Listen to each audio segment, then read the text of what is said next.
Assalomu alaykum.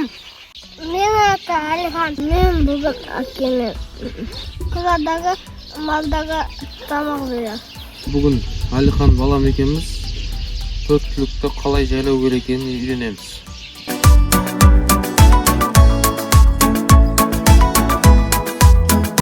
Бұл қойларға күнделікті жем шөбін күнде осылай салып отырамыз.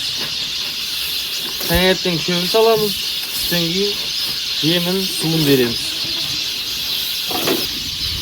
Былай ұстайсың. Сосын ал. Шөпті былай жүйесің. Қойлар осы шөпті жейді. Жорғала, жүрегімде іңкәр жүйрік сен ғана. Жорға, жорға, жорға, жорғалашы, жорға, жорға, жорға, жорғала. Жол серігім сен ғана, алдымызда арман топ. Қара малға да солай. Таңертең шөбін саламыз. Түстен кейін малды суарып, жемін саламыз.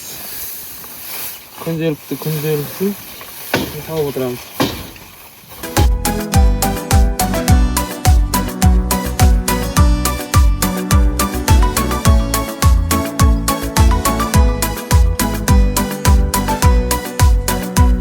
Өмір бәйге боз жорға, сенен жүйрік озған ба?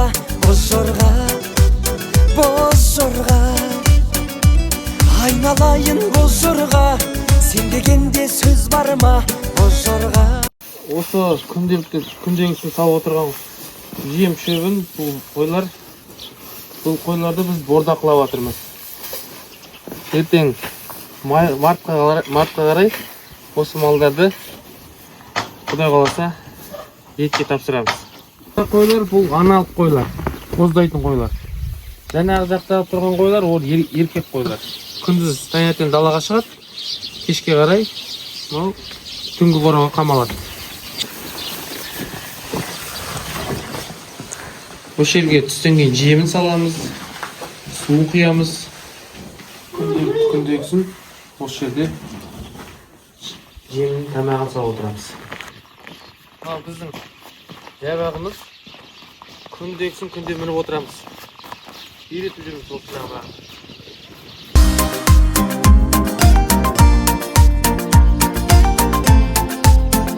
Көрдің ғой, Алихан?